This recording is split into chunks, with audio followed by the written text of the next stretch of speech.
Welcome to the Kids with Big Emotions podcast, formerly the Calm Nights, Strong Days podcast. I am your host, Andy Clark. And just quickly before we dive into this episode, I have had COVID in the last week and feeling great now, have a resounding cough. So I'm hoping to make it through this, but there may be times where I have to pause this and have a huge cough, and then I will be right back. So if anything seems disjointed in this episode, my apologies. And let's see if we can get through the whole thing. So what we're diving into today in episode 70 is your child's stress type. And this has been something that recently I discovered through Robin Gobble. She deals with traumas in kids, and she has a way of using animals to describe the certain stress types. And it has been eye-opening for me. I'm like, this is the way I've always been like, how do I, when I'm speaking about stress levels, how do I say it in a way that is easier to understand if you don't dive into all the deep science? Quite often I use the big science words, and I would really like to be getting to that point where I don't have to use the science words and I can explain it. And that's what I am able to do today. So she has 3 animals that she uses. I have 4 that I have created. And I've differed the animals a little bit to work towards neurodiverse kids, not solely traumas, working on stress systems and different things that tax our kids' stress systems. So I'll be using these animals as a way to explain things, but it'll allow me to explain all of the other things I do and all of the different stress triggers in our kids and things like that that are non-trauma related, explaining all of them in a way that I'm hoping that makes more sense and resonates with you as parents. I know for me, it really has. And I've even been teaching my kids about it. And man, it is making such a difference in them recognizing when they are in different stress states. So I am so excited. And let's dive into this episode. So I have 4 animals. I have a dolphin, a shark. We have the clownfish, and I'm using Nemo's dad from Finding Nemo, Marlin, using him as the representative and of that animal, and a turtle. So we're going to start with a dolphin. Now, dolphins love to play. They love to swim. They're playful. They're in like their pods with their family. They're engaged with others. They're socially engaged. They're not isolating themselves. They're, playing back and forth, able to communicate back and forth. They're connected and just really well engaged. And so when your child, this isn't even just for children though, when you have when you have a dolphin, when any of us are using our dolphin brain, that's when we're able to really big picture think. It's when we're really regulated. This is when we're able to solve problems. It's when we're rational. And now in this state, it doesn't always mean we're calm and zen. It doesn't mean we're sitting here meditating and that. We can be slightly stressed and we can be slightly relaxed. If we think of it, we actually think of this like riding a horse. When you're on top of a horse and you're riding it, and I am not a horse rider, so I'm just putting this out there for you if I say any of the words incorrect, is when you're riding a horse and you're holding the reins. If you let the reins just be completely loose and your legs are just completely loose on the horse just goes any which way. They're going all over the place, meandering everywhere. So that's when we're in like that totally calm, zen, chilled state. And with the reins though, if we kind of have a little bit of tension in the reins, a little bit of tension in your feet, your legs, you're able to kind of like steer and direct the horse. But it is a play between loosening the reins and tightening the reins. So it's a bit of a loosen and tighten and loosen and tighten. And so that is how we want to be when we're in this dolphin state. So sometimes, like when you're a dolphin and you're in the pod and somebody does something you don't like, you can kind of go like, I just have a dolphin sound in my head when I'm doing that, like a dolphin click. And you kind of like, hey, I didn't like that. And then you guys, the other dolphin checks himself, adjusts their behavior, and you continue on. That is the dolphin brain, right? So it's not saying that everything is always good, but it is meaning that we are able to adjust our behaviors, able to communicate with others, able to work things out. Okay. And then we get into the next two layers. So that's our regulated state, which when we are speaking science words, we're talking about our ventral vagal state. So then under our ventral vagal state, we have this fight or flight state. And I have two animals for this because there's two different ways that our kids may show when they're kind of in that fight or flight state. So we have this shark. The shark is the one that is the predator. They're always moving. They're looking out for potential threats. They're always surveying their area for potential threats. They're ready to attack quickly, ready to attack without warning. They're not necessarily looking for threats. They're being threatening as well, as they're looking around to see, like surveying their audience. They're ready to attack at any moment in time. And that is when you're in that fight or flight state. You're ready to either when your child yells, when they're maybe kicking, hitting, or screaming, you know.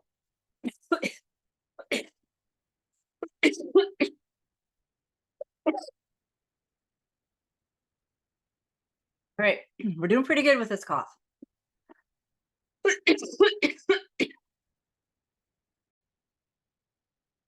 So that is the shark. The shark is where they are ready to attack. They're really on edge. They're really watching where their surroundings, as if anything could happen at any moment. So I'm just imagining a shark as they're like going through the water and they're just, you watch them, it looks like they're just watching everything around them, cautious and ready to spring or attack at any moment. That is that one piece that kids as well as adults can get into when we're in a fight or flight state, when our stress system is really taxed and we are in our sympathetic stress state. Now, in the other sympathetic, we also have the anxiety.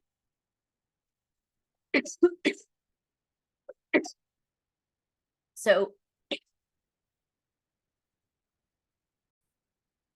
if we think of the Nemo's dad, Marlin from Finding Nemo, he's constantly worrying. He's constantly looking around. He really struggles with any change. He's preoccupied with all of the potential dangers around him in an anxiety way. The shark is preoccupied with potential dangers in an attack way. The clownfish, or Nemo, Marlin, Nemo's dad, is preoccupied with potential dangers in an anxiety way. They're often feeling overwhelmed. They're feeling anxiety. And if we think of clownfish, they have this anxious behavior where they are always staying close to their anemone. If you remember Marlin in the movie, he was so afraid to move away from his anemone, right? That little home that he always stayed in, that he knew. Anything outside of there, he was like freaking out. Like, no, we shouldn't go there. We shouldn't go away from this. We need to stay close to the anemone.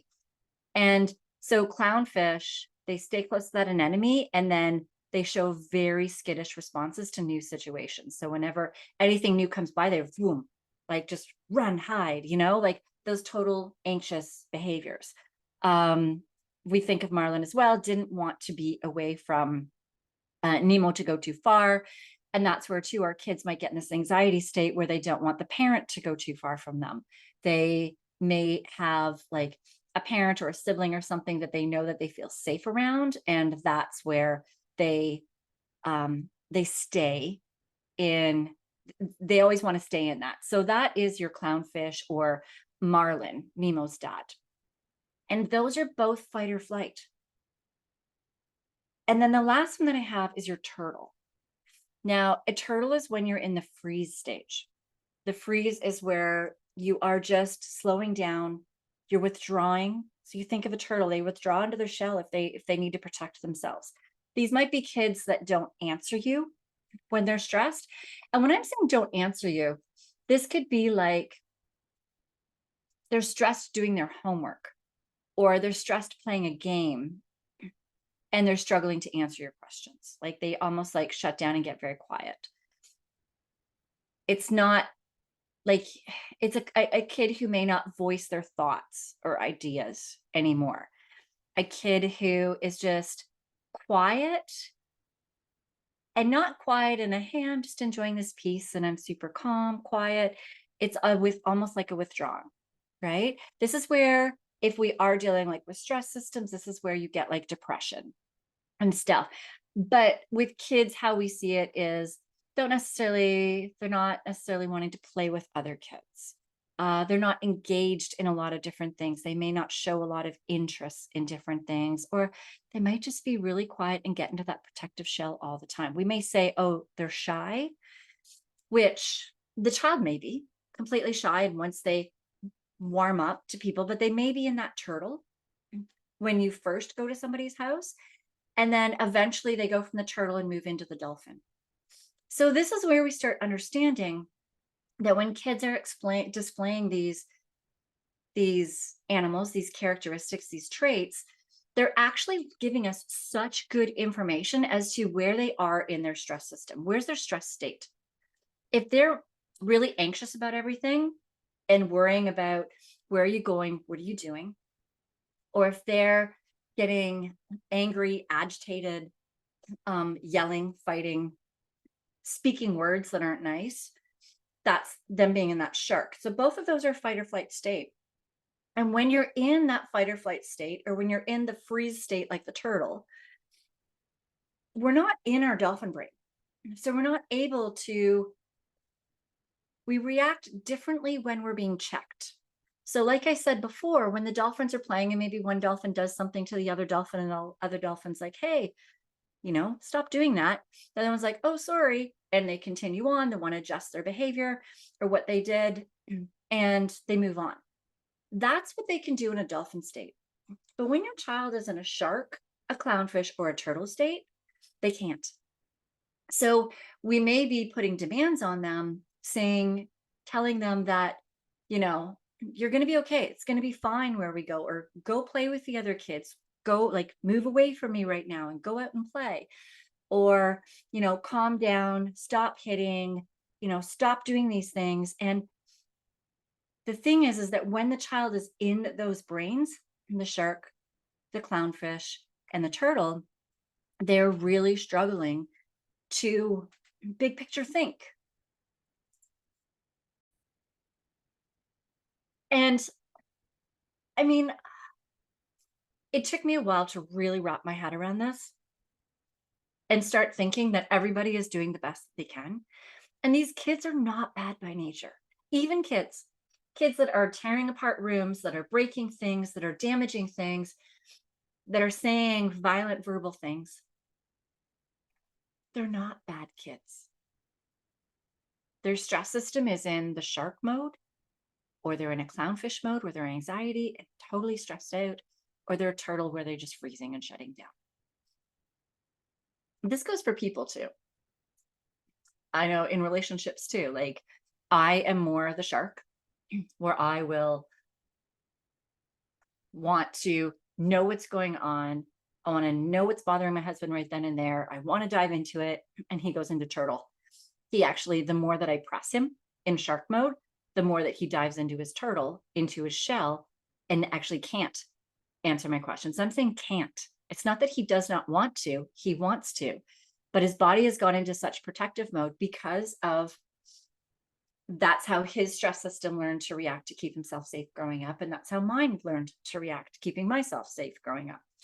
And by safe, I just mean in the environments that we're in, or the people around. It doesn't have to be toxic environments. It could be being a neurodiverse kid that is way more astute and aware of our surroundings, that really feels emotions deeply, that sees things so much more in depth, in clear, and at such a larger magnitude than most people, that can cause us, our bodies, to become stressed, where we go into shark or clownfish or turtle mode and we leave that dolphin mode.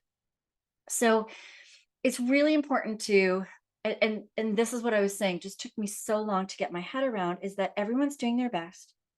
And when anybody around us in our environment is having a reaction that is not a dolphin reaction, that is not playful and fun and communicative and good at problem solving, then quite often that means they are in a shark or a clownfish or a turtle mode. And the first part in understanding this helps to understand that it's not personal. So quite often when somebody's yelling at you or putting them down, I know I was just having a conversation with somebody this past week about an individual that we have in common with.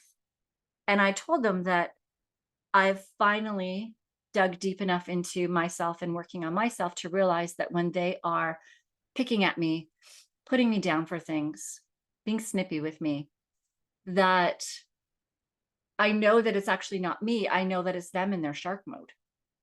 I know that it's them with the struggles that they're happening. I know that they're in such a heightened stress mode, and it's them, and it's not because of me. And that individual looked at me and said, well, they do it to everybody. And so I, though, at the moment, because of the relationship with this individual, I always thought it was me. I always thought it was me. I always thought I was the bad person. I was the one that wasn't good enough, wasn't smart enough, wasn't whatever. And now I realize that this person's constantly in their shark. And once you start seeing the world, seeing everybody, seeing your children, all of your children, not even necessarily your child that is having big emotions, if you have one with big emotions and one that seems to be much easier to work with and deal with and do things. But start looking at them. That other one may start going a little bit into turtle at times, because turtle is harder to notice, especially when you have somebody that's in shark all the time. The turtle seems easy to deal with because they're quiet. They're not getting in your way. They're not putting up a fuss. They're not fighting. And it's fascinating once you really start looking at your family, start looking at people around you, interactions at work, at school, with neighbors, and you start looking at them as far as which animal are they? Are they a dolphin, shark, clownfish, or turtle? And you can see how often they spend in dolphin, and you can see when they're out of dolphin, out of their dolphin brain, and they've moved into another brain, and you can see it. It's like, wow, you start seeing it from such a different light. And once we start seeing it from this different light, it takes the emotion away from it. And it can help us then go, okay, this person's in shark. Okay, this person's in clownfish. This person's in turtle. What do they need from me right now? And the hardest thing is that quite often when someone's in shark, we go into shark brain. Same thing with like even clownfish. When we have a child that's going into clownfish with their anxiety and their stress, our shark brain kicks in and we're like, oh my gosh, here we go again. Do I have to deal with this again? And you start like, we move out of dolphin brain as well when we're dealing with others that have moved into these other brains. I know with my husband earlier on in our relationship, anytime he'd go into turtle, my shark would really kick in higher. And I've learned now, crap, he's in turtle. He's stressed. He's feeling it, and he cannot converse right now because he's not in dolphin.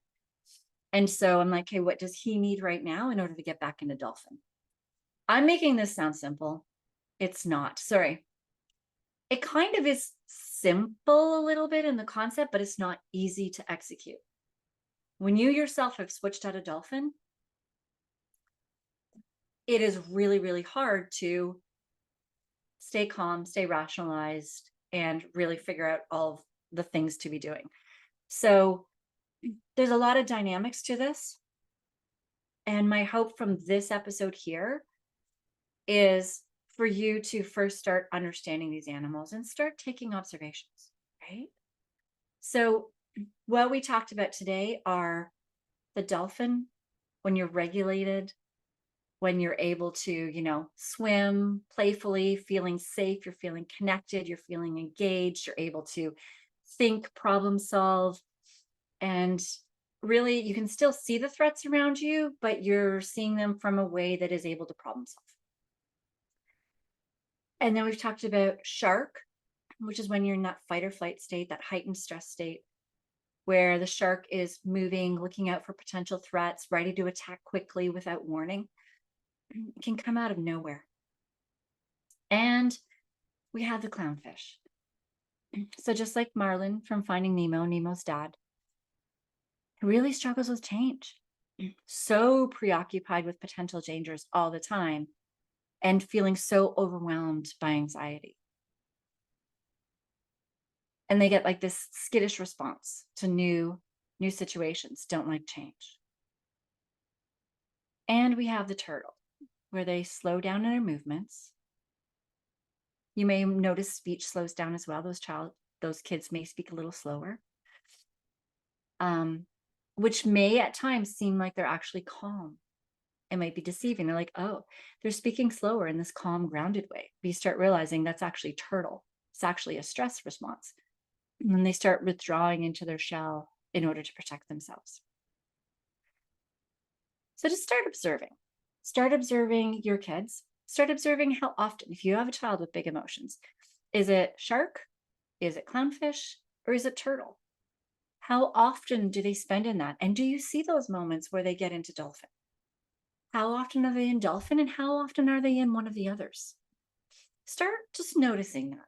Start noticing it about yourself, any of your other kids, your spouse.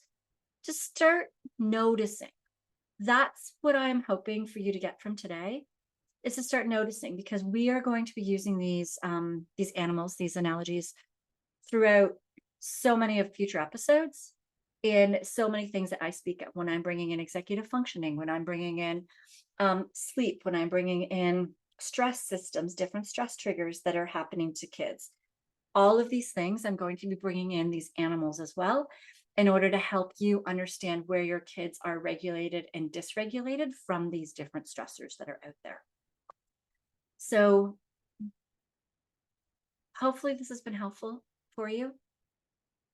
If there's any questions that any of you have, if you have questions about like, okay, my child is in one of these, what do I do? Hop on a call with me. I have 30-minute calls booked down below. As well, if you go into, we have a free Facebook group where there's other parents just like you. And I'm going to start having some conversations going in there about what animals your kid most represents as well. And you're going to start seeing that you're not alone. You're not alone in this. This is definitely a really good first step in seeing and understanding where your child is at and where you are at. If you have been dealing with a child with big emotions, fighting with the schools in order to get the kids support that they need, trying to explain to others what your child needs because they feel that you should be parenting different, when you know that those different parenting styles, or the traditional ones, do not work for your child. There's so many different stressors that you are going through as a parent. Just friggin' being a parent without being a parent with big emotions is already hard enough. And then we throw in relationships and just all kinds of things. So check and see where you're at. Check and see where your child is. If you want to chat, book a call. And feel free to join my Facebook group as well. And I'm so excited I made it through without any crazy coughing. And yeah, let me know what questions you have. I'm here to help you as best as I can. I know the clients I've worked with, and I know my kids, and where they're at.